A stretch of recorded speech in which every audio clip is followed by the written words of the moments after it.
حظهم وحظ أساتذتهم في واشنطن وتل أبيب أننا نعرف أنهم أفراد وأنهم قلة قليلة، وحتى من تسلل منهم إلى هذا المكان أو ذاك فهو لا يمثل إلا أفرادا قلائل أودعوا وإياه زمامهم وضمائرهم خارج حدود الوطن. على كل حال رأوا وسيرون أكثر في المستقبل كما رأوا في الماضي أن الشعب أقوى منهم، أقوى من معلميهم ومن مموليهم، وأن الشعب هو أولا الكادحون العمال والفلاحون والمثقفون الثوريون والجنود العقائديون المؤمنون بالوحدة والحرية والاشتراكية.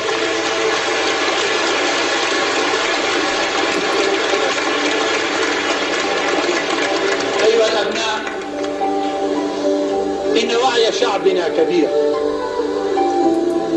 إن وعي شعبنا هو الصخرة الصلبة التي تتحطم عليها أحلام العدو، هو الصخرة الصلبة التي تتحطم أمامها أحلام المستعمرين. كان وعي شعبنا دائما كبيرا، وكانت ضمانة لكل مسيرة ناجحة في تاريخ هذا البلد. لم ينجح الاستعمار سابقا ولن ينجح لاحقا في تضليل شعبنا، في تضليل جماهيرنا.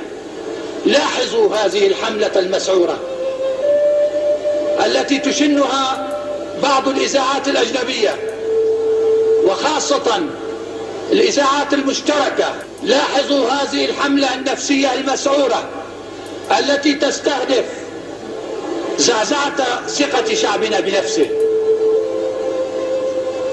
تستهدف زعزعة ثقة الشعب بقيادته. ولكن شعبنا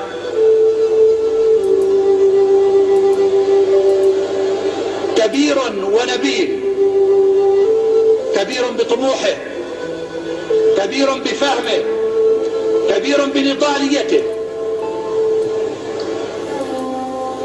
شعبنا هذا لن تستطيع أن تنال منه إذاعات التضليل وجرائد التضليل وأية وسائل تضليلية أخرى.